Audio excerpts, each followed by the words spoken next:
Benvenuti a questo appuntamento di The Watcher Talk sotto l'egida di The Watcher Post. Siamo nel pieno del G20 a Roma, quindi non sappiamo ancora quale sarà l'esito di questo consesso internazionale, ma ne parliamo con ospiti italiani e anche ospiti dell'Arabia Saudita. Perché questa scelta? Perché per lunghi mesi Italia e Arabia Saudita hanno lavorato fianco a fianco come membri della Troika G20, dapprima Riyadh come presidente di turno e l'Italia come presidenza entrante, poi l'Italia come presidenza attuale e Riyadh come past president, come past chair. Senza esitazione vi presento gli ospiti: il padrone di casa, Piero Tatafiore, direttore di The Watcher Post, l'onorevole Giorgio Silli, che ringrazio per la sua presenza in studio. Grazie a voi. Un altro membro della Camera dei Deputati che è in collegamento da Milano, Giulio Centemero, che è a sua volta online. Lo saluto e lo ringrazio per essere con noi. E poi abbiamo il piacere di avere con noi due ospiti sauditi, come vi accennavo: Mohammed Fahad Alharty, Chief of the Saudi Broadcasting Authority, e Haifa Al-Jaeda, Saudi Research and Media Group. Allora, alcuni dei nostri ospiti qui in studio parleremo in italiano, gli ospiti collegati parleranno in lingua inglese per esigenze di collegamento e di traduzione, ma vedrete che riusciremo a condurre una buona conversazione. Piero, comincio da te, non solo per dovere di ospitalità, ma insomma in questi consessi internazionali molto spesso si evocano grandi concetti, si usa pure una lingua di legno che poi non sempre conduce a esiti concreti. Anche stavolta il titolo People, Planet, Prosperity allude a concetti molto belli, molto elevati, ma un po' vaghi. Possiamo sperare che ci sia una messa a terra, che ci siano risultati più concreti? Che impressione hai mentre la partita è ancora in corso? Beh, diciamo che il G20 che insomma si sta concludendo in questo momento, in questi momenti, è il termine di un anno di G20. L'Italia presiede appunto questo G20 e qui arriviamo alla fine di un processo che ha visto molti incontri fatti su temi specifici a seconda delle varie realtà nel corso dell'anno. Questo finale è il momento conclusivo, un momento di sintesi, è un momento anche di grandi incontri. Se serve in merito al tema è complesso dirlo, vedremo nel documento conclusivo cosa avverrà. Non sembra tantissimo, per esempio, già il tema Planet dei tre che hai appena elencato. Il tema Planet, dicevo, sarà oggetto anche del COP26, quindi del successivo incontro di Glasgow, quindi su quello mi terrei un po' più neutro. Sul resto forse qualcosa si potrà fare sul tema People, soprattutto relativo alla salute. Sappiamo che appunto abbiamo una pandemia, riguarda tutto il mondo. Quale momento migliore per trarre sintesi anche dei migliori strumenti da attuare contro la pandemia?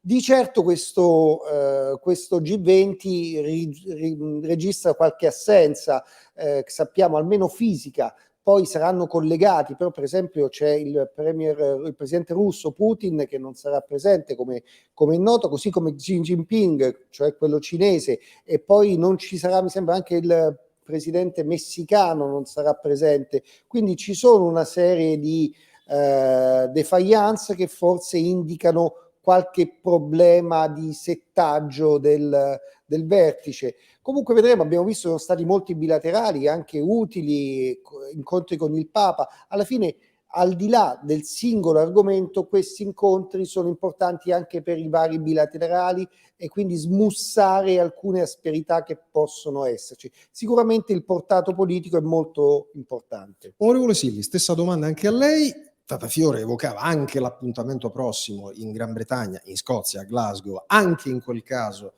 defezione della Cina e della Russia, paesi anche grandi inquinatori. C'è il rischio che qualcuno dica: ma voi occidentali obbligatevi a standard molto impegnativi e noi invece procediamo in altro modo. Lei che idea si è fatto di questo, di quell'appuntamento, delle premesse della discussione che oggi si chiuderà a Roma? Beh, indubbiamente le assenze, seppur giustificate, di Russia e Cina, insomma, diciamo che in politica, soprattutto nella geopolitica, non è mai lasciato niente al caso. Probabilmente sono dei segnali blandi, perché comunque hanno dato la loro disponibilità, seppur non in presenza. Non sono degli inquinatori, la Cina soprattutto è l'inquinatore. Posso anche capire, io vengo dal mondo dell'industria, io posso anche capire che un paese che per certi versi ha recuperato negli ultimi anni un gap importantissimo rispetto all'Occidente, quindi una crescita vertiginosa, guardi in maniera abbastanza perplessa l'obbligo, l'imposizione di una riduzione delle emissioni, soprattutto un paese come la Cina che da un punto di vista energetico ha dei problemi enormi se non brucia carbone.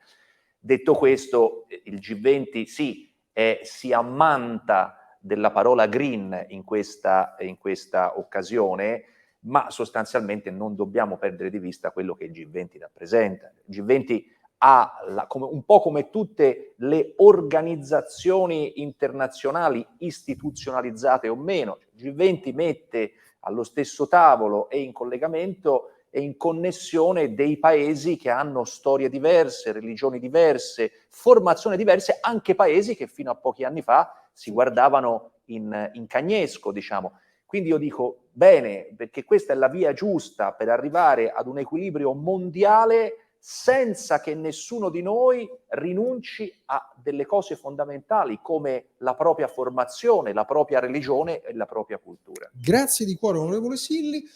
Onorevole Centemero, anche a lei chiedo un intervento da kick-off, da inizio partita. Che valutazione ha dell'evento in corso e del contesto in cui questo evento si inserisce?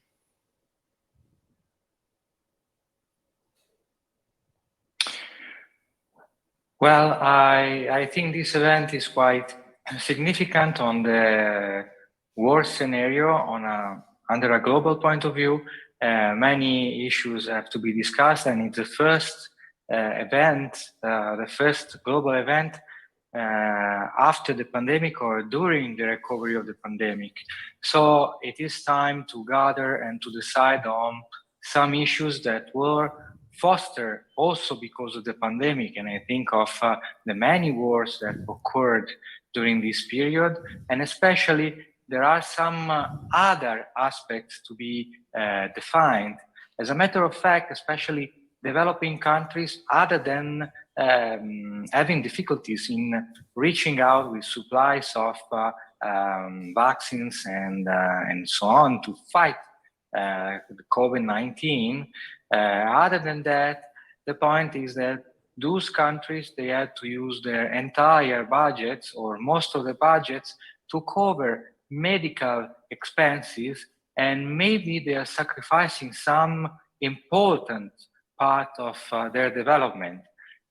We talk about COP26, of course, sustainability, but also we don't have to forget about education, because in some parts of the world, the fact that the budget of some states is used in order to cover the emergency of the pandemic, this budget is taken from education. So schools are closing, kids, they're not going to schools, maybe kids, they don't have meals, they don't have a fair education, and fair education is key for the future under any point of view, because if kids learn how to invest, how to respect the environment, how to work, how to respect each other's, everything will be better in the future. And we can see that, for example, in Afghanistan. After the withdrawal of the Soviet army, there haven't been real programs about education. And the results nowadays are under all our eyes. So what I say is, let's pay attention to the developing countries. Let's try to set up a full dialogue. So I'm kind of sorry that Russia is not there and some other countries are not there, because we can have differences, of course, and as Italy, we are completely aligned with the Atlantic axis in the NATO, with our friends from the US, Saudi Arabia, and so on. But diplomacy has to include all the other countries and all the other territories in order to solve and to give responses to global issues. Thank you. Grazie onorevole Centemero. Allora spostiamoci dai nostri ospiti in Arabia Saudita e comincio con Mohammed Fahad Alharty, che ripeto è Chief della Saudi Broadcasting Authority. E a lei pongo due domande. La prima, intanto cosa porta come esperienza di collaborazione con l'Italia nella Troika G20? Come è andata la cooperazione fra il suo paese e l'Italia? La seconda domanda introduttiva che le pongo è i tre temi, le tre parole chiave del G20, People, Planet, Prosperity, hanno molto a che fare con i tre pilastri del vostro progetto Vision 2030, il piano per il futuro di Riyadh. Ci introduce brevemente qualcosa su questo vostro piano?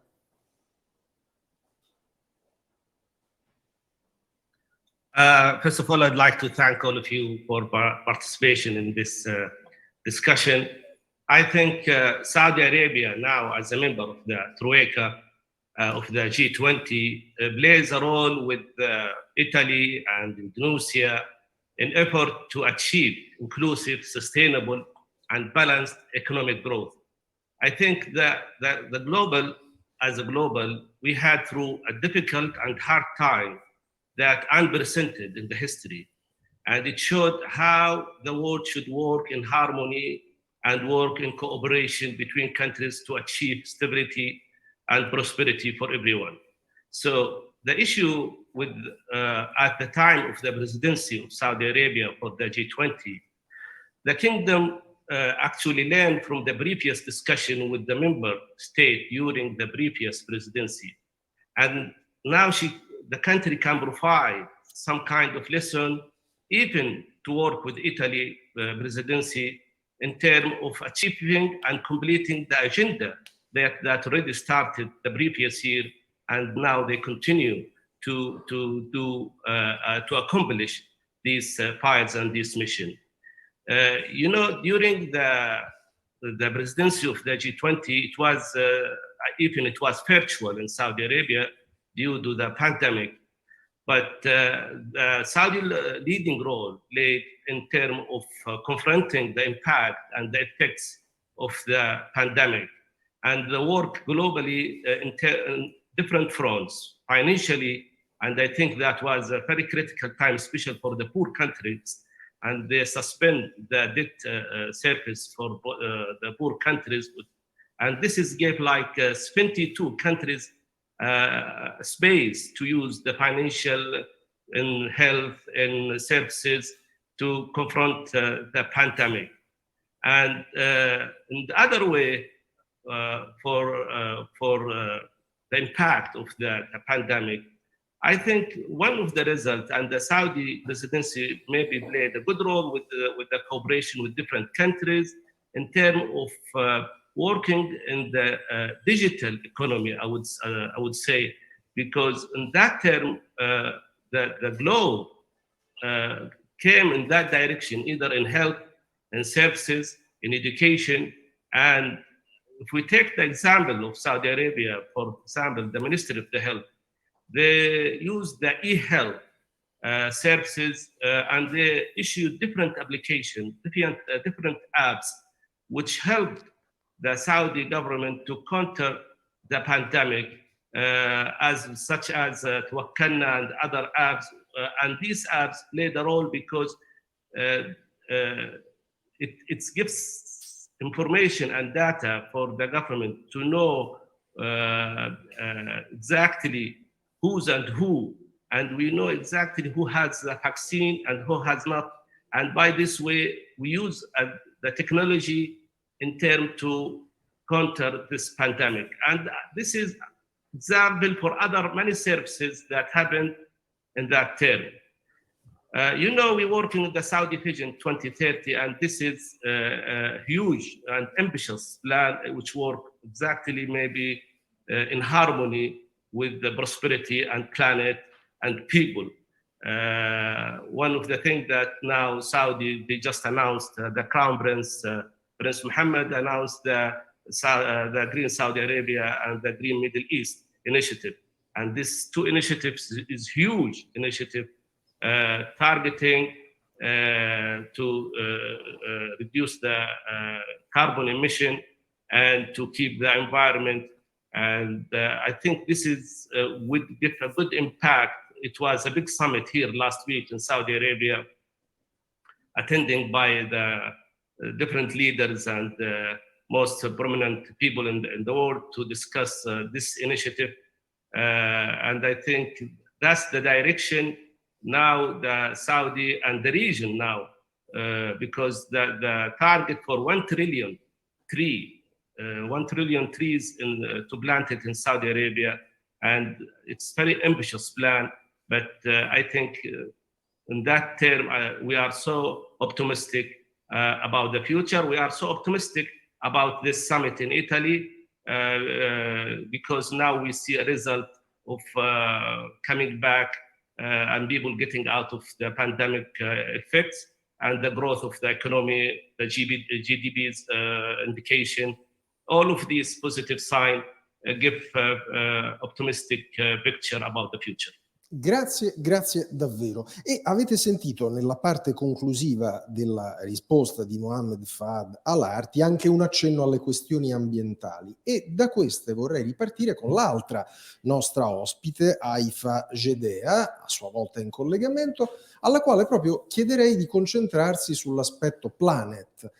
Che cos'è questa Saudi Green Initiative, questo obiettivo ambizioso di una decarbonizzazione entro il 2060? Ci vuole in poche parole aiutare a capire il vostro progetto in questo senso?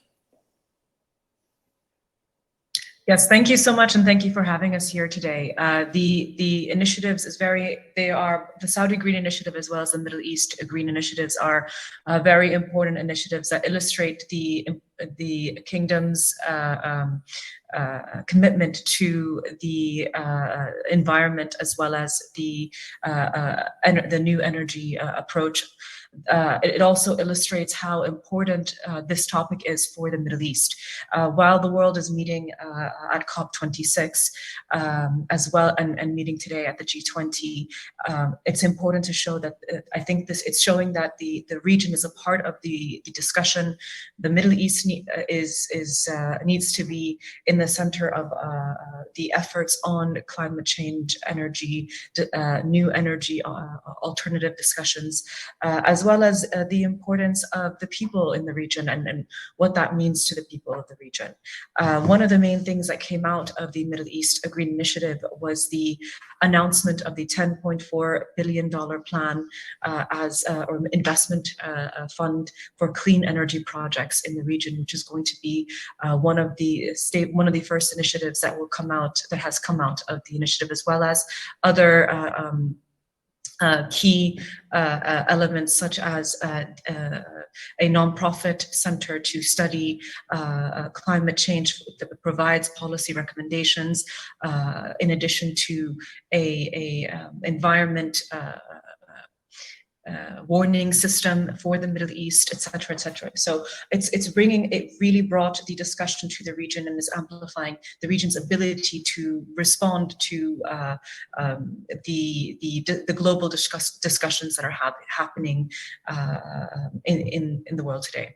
Rimango a dialogare con lei e le pongo un altro tema che riguarda la terza parola chiave del G20, prosperity. Ecco, con riferimento all'Arabia Saudita sentiamo spesso parlare di thriving economy, oppure in collegamento con questo di progetti visionari come The Line. Con la stessa chiarezza e brevità della prima risposta, ci introduce a questi concetti che riguardano il suo paese? Absolutely. So, this is a part of the overall Vision 2030 and the diversification of the GDP's reliance on oil. The economic prosperity is at the heart of what is all the changes that are happening in the kingdom today, whether it is a focus on entertainment, tourism, mining, or investment, the investment sector. The key focus here is to ensure that we have a vibrant economic environment that will enable a prosperous country that will also spill over to the region.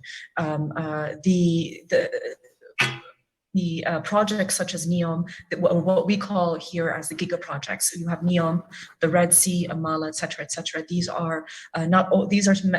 projects are not only meant to amplify economic prosperity in the region by adding more to the GDP and enhancing tourism, enhancing different kinds of investment opportunities in the kingdom, but also it is part of the ability to amplify the development of the country from a people's perspective.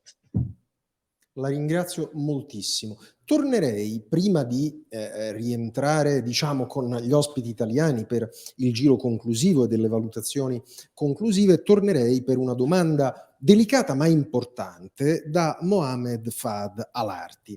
Lei è una figura assai rilevante, ha una responsabilità grande nel sistema mediatico del suo paese e può aiutarci a comprendere una questione. C'è spesso un elefante nella stanza, nella discussione mediatica intorno al suo paese, ai rapporti con l'Occidente e con i media occidentali. C'è un problema di perception o misperception del suo paese in Occidente da parte della politica e dei media occidentali? Ci dica con sincerità cosa si può fare da ambo le parti, da parte vostra, per migliorare la vostra percezione e reputazione, e da parte occidentale per non commettere errori di cattiva percezione, di misperception.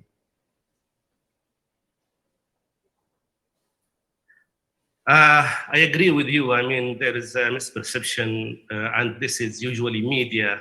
The media like, you know, I am from the media, and I know media like to stereotyping always.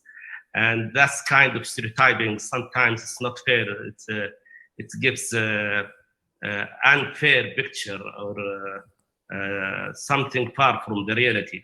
So I think the media, there are, some action or some things which happened. I would say if we go back to 11 September, what happened in the state and the consequences of these images and media and related. And then we came up with the Islamophobia, and the media use it and make it, I would say some kind of selective stories. They build some kind of image about the country and the region, not only the country.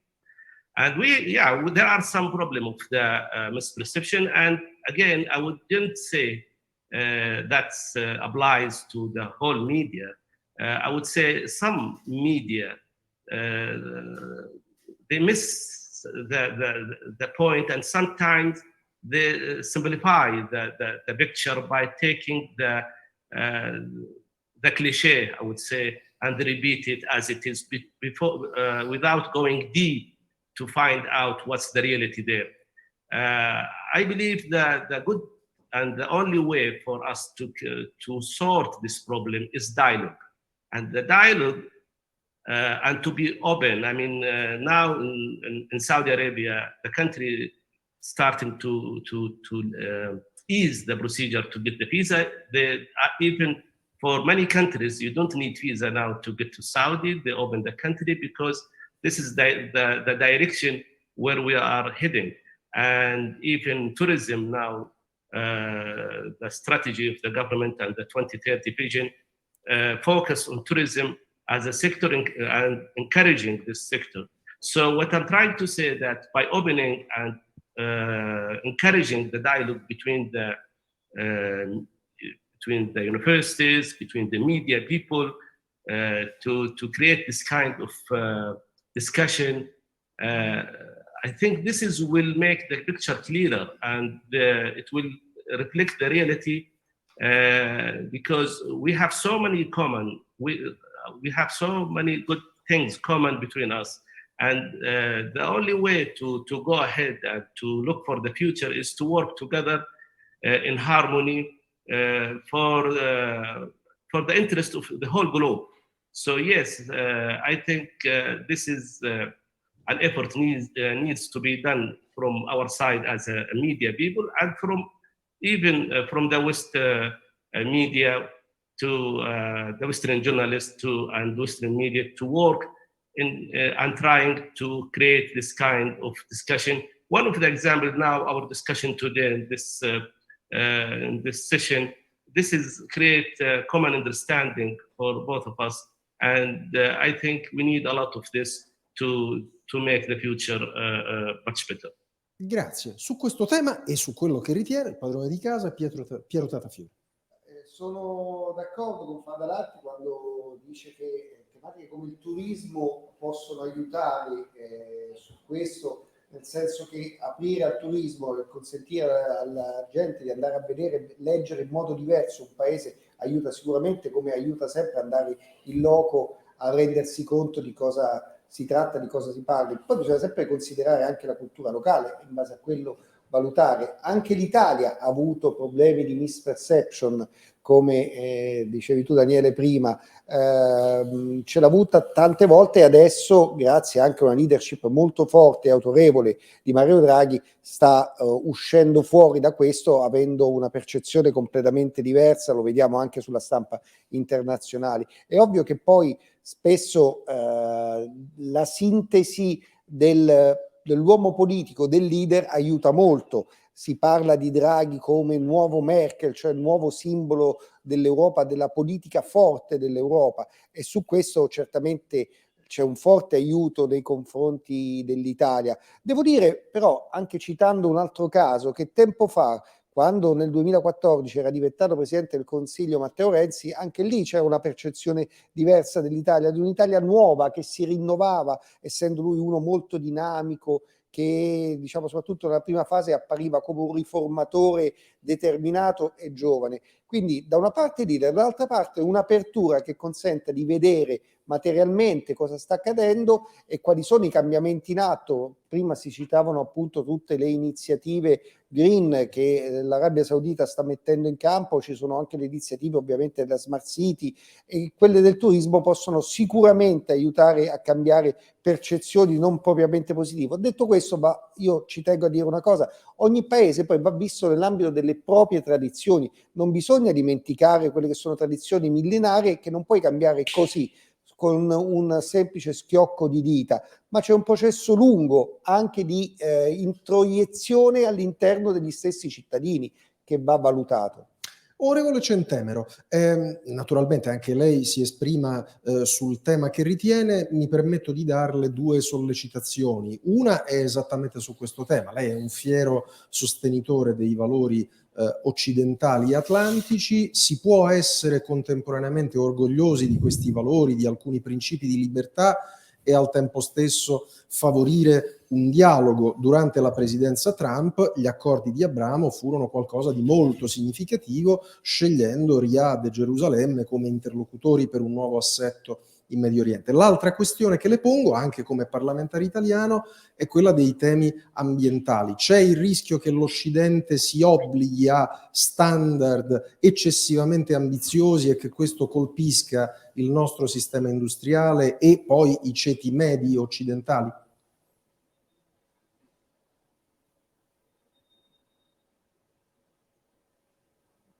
Okay, answering the first question, I think that our Western values, which were born, I like to recall that, in my opinion, not only in Greece and in Athens with our philosophy, but also in Milan with the Constantine Edict of religious freedom, basically can be applied in everything we do.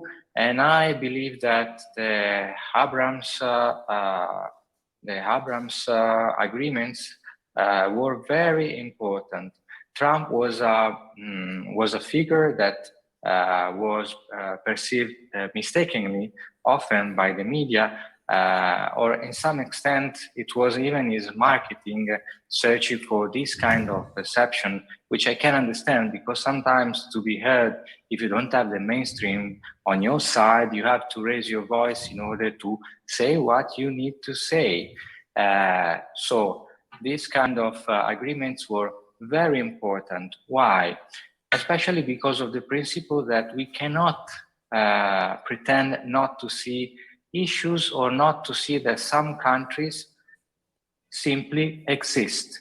So Israel is there, it will be there, it was there, and it's not useful not to have diplomatic relations with Israel.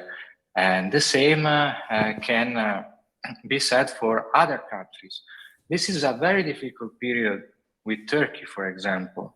Erdogan was expelling the ambassadors of the main Western countries from Turkey. He stopped, but still there are many issues, and plus Turkey, for example, is justifying the occupation and threatening the territorial integrity of a European member state, which is Cyprus, the Republic of Cyprus. But still,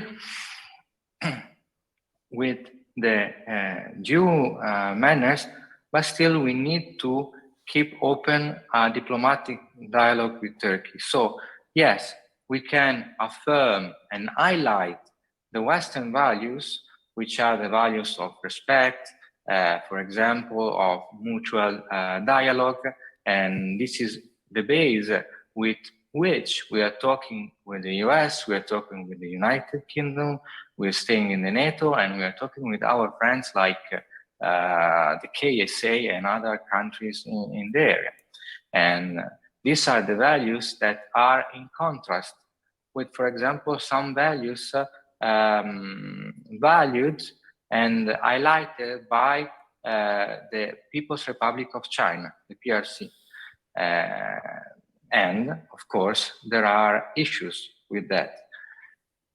On the other side, to answer the second question, yeah, in some extent, in my opinion, we can, I wouldn't say set the too ambitious target. Yes, this could be the case, but I would say trying to reach the targets from the wrong path. For example, can we be more sustainable? Can our economy be more sustainable? Of course it can. And in some areas of our countries, we are showing that.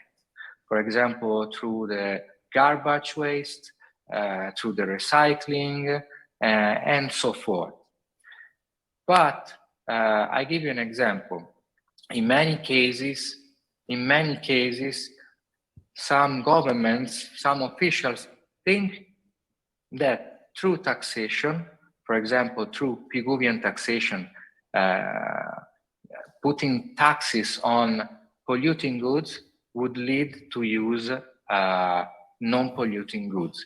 This is wrong, because at the end of the day, for example, I can afford to buy a Tesla, I can afford to buy a new sustainable house, but the poor people cannot.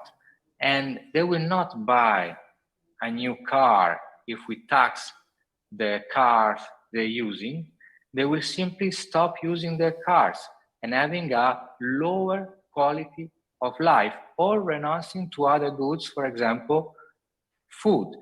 So the answer is creating incentives, like, for example, in Italy, we did for the real estate and building sector through the bonuses, which created not only more sustainable building. We are an old country, we have old buildings, and our buildings have been restructured for a very low cost for the people, but also we are doing urban regeneration, and we are polluting less.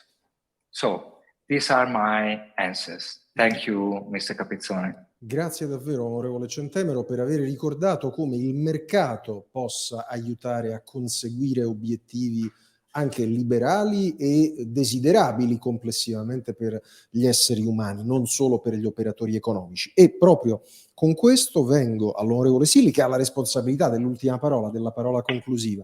Lei non ha la sensazione che su una serie di temi, penso proprio ai temi ambientali che lei evocava nel primo intervento, con obiettivi che sono per carità tutti desiderabili, ma troppo spesso si sia seguita la strada o delle tasse o della regolazione o peggio di entrambe, e non invece non si sia mai tentata la via di aprire positivamente dei mercati anche rispetto ai temi della CO2, la possibilità di fare tesoro di soluzioni di mercato per conseguire obiettivi desiderabili. E poi naturalmente svolga liberamente le sue considerazioni finali.